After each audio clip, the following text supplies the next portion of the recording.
প্রিয় বন্ধুরা, তোমাদের সবার জন্য একটি গুরুত্বপূর্ণ আপডেট। তোমরা যারা ডব্লিউবিএসএসসি গ্রুপ সি এবং গ্রুপ ডির জন্য অনলাইন আবেদন করেছো এবং অনলাইন আবেদন করার সময় অ্যাপ্লিকেশন ফর্মে অনেক কিছু ভুলভাল করে ফেলেছো। অনেকে কি হয়েছে, ছবি তো এখানে আপলোড করেছে কিন্তু ছবির সঙ্গে সিগনেচারটা আপলোড করেনি। আবার অনেকে ফর্ম ফিল আপ করার সময় অনেক কিছু ভুলভাল করে ফেলেছে, তা হতে পারে ক্যাটাগরি, ঠিকানা, ডেট অফ বার্থ ইত্যাদি ক্ষেত্রে।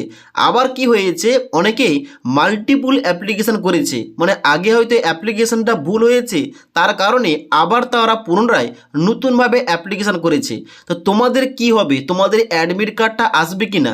যারা তোমরা ছবির সঙ্গে সিগনেচার দাওনি, তোমাদের অ্যাপ্লিকেশনটা কিভাবে এডিট হবে কিংবা তোমাদের অ্যাপ্লিকেশনটা রিজেক্ট হবে কি না? তাছাড়া তোমরা যারা ফর্মে অন্য কোনো অংশে ভুলভাল করেছো, তোমরা কিভাবে ঠিক করবে, এ টু জেড আজকের এই ভিডিওটিতে আলোচনা করব। তার জন্য অবশ্যই তোমরা ভিডিওটি না টেনে শেষ পর্যন্ত দেখে নাও।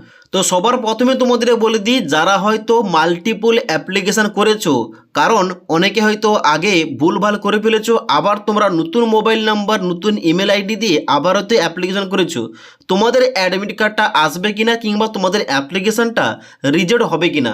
দেখো, এই সম্বন্ধে অফিসিয়াল ওয়েবসাইটে, মানে যেখানে তুমি অনলাইন আবেদন করেছিলে, ওই ড্যাশবোর্ডে কিন্তু এইরকম একটা লেখা রয়েছে। কি বলা হচ্ছে এখানে?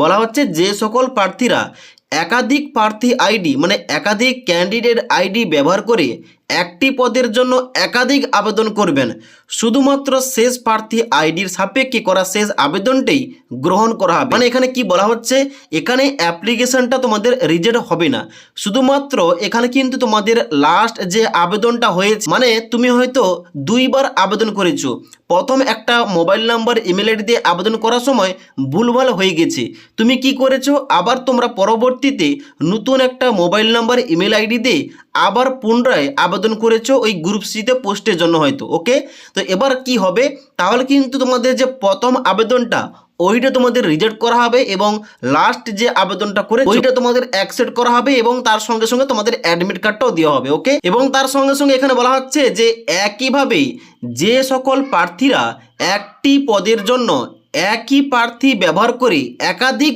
আবেদন করবেন, তাদের ক্ষেত্রেও শুধুমাত্র শেষ আবেদন আইডি, মানে অ্যাপ্লিকেশন আইডি গ্রহণ করা হবে।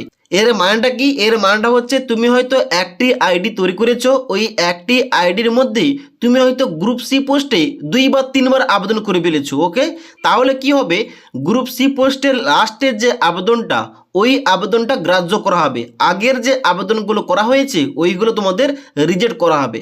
তো আশা করি বুঝতে পারলাম। তার জন্য তোমরা যারা মাল্টিপল অ্যাপ্লিকেশন করেছো, তোমাদের কিন্তু কোনো কিছু ভয় নেই। তোমাদের যে লাস্টের আবেদনটা যদি তোমাদের সাকসেসফুলভাবে পেমেন্টটা হয়ে যায়, অ্যাপ্লিকেশন তোমাদের স্ট্যাটাসটা সাকসেসফুল দেখায়, তাহলে তোমরা বুঝবে তোমাদের অ্যাডমিট কার্ডটা দেওয়া হবে। ওকে, এবার তোমাদের বলে দিই, যারা তোমরা অ্যাপ্লিকেশন করতে গিয়ে কোনো অংশে ভুলভাল করে ফেলেছো কিংবা তোমরা হয়তো অ্যাপ্লিকেশনে সমস্ত কিছু ঠিকঠাক করেছো কিন্তু ছবি আপলোড করার সময় ছবির নিচে সিগনেচার দিয়ে তোমাদের মনে নেই, ছবিটা তোমরা শুধুমাত্র আপলোড করে দিয়েছো, তোমাদের অ্যাডমিট কার্ডটা আসবে কিনা। দেখো, এই সম্বন্ধে তোমাদের বলে দিই, তোমরা যারা ভুলভাল অ্যাপ্লিকেশন করেছো, তোমরা কিন্তু কোনো কিছু কারেকশন করতে পারবে না, এই সম্বন্ধে অফিসিয়াল নোটিফিকেশনে বলা ছিল। তাছাড়া এখানে কিন্তু অনলাইন আবেদন করার সময় এখানে তোমাদের স্পষ্টভাবে জানানো হয়েছিল, this action can not be undone, no edit will be available after finalizing your profile, মানে প্রোফাইলটা ফাইনালাইজ করার পর আর তোমরা কোনো কিছু কারেকশন কিংবা এডিট করতে পারবে না। তার জন্য এখানে কিন্তু এডিট উইন্ডোটা এখনও পর্যন্ত দেওয়া হয়নি, তবে এটা কিন্তু দেওয়া উচিত ছিল, কারণ এখানে কিন্তু যে জায়গায় 10 লক্ষ 15 লক্ষ ক্যান্ডিডেট আবেদন করবে, সেই জায়গায় ভুল হওয়াটা স্বাভাবিক। তার জন্য কিন্তু এডিট উইন্ডোটা দেওয়া উচিত ছিল। তোমরা চাইলে কিন্তু অবশ্যই এই সম্পর্কে ইমেল করতে পারো। এবার তোমাদের বলে দিই, তোমরা যারা ছবি আপলোড করেছো, অ্যাপ্লিকেশন ফর্মটা ফিল আপ করা ঠিক হয়েছে তোমাদের, কিন্তু ছবির নিচে তোমাদের সিগনেচারটা আপলোড হয়নি, তোমাদের অ্যাডমিট কার্ড আসতে পারে কিংবা নাও আসতে পারে, কারণ এখানে নিয়ম অনুযায়ী তোমাদের ছবির নিচে তোমাদের সিগনেচারটা অবশ্যই তোমাদের দিতে হতো। ওকে, এবার দেখা যাক এখানে যারা ছবির নিচে সিগনেচার না দিয়ে আপলোড করেছে তাদের অ্যাডমিট কার্ডটা আসছে কিনা। ওকে, এবার যারা তোমরা অ্যাপ্লিকেশন ফর্মে কোনো অংশে ভুলভাল করে ফেলেছো, তা হতে পারে ডেট অফ বার্থ, নামের ভুল, ঠিকানা ইত্যাদি ভুলভাল করে ফেলেছো, তোমাদের কিন্তু অ্যাডমিট কার্ড আসবে। তোমাদের সমস্যাটা হবে কখন? তোমাদের সমস্যা হবে যদি তুমি পরীক্ষায় পাস করতে পারো, তোমাদের ডকুমেন্ট ভেরিফিকেশন করার সময় তোমাদের সমস্যাটা হবে এবং ওখানে কিন্তু তোমাদের রিজেক্ট করা হবে।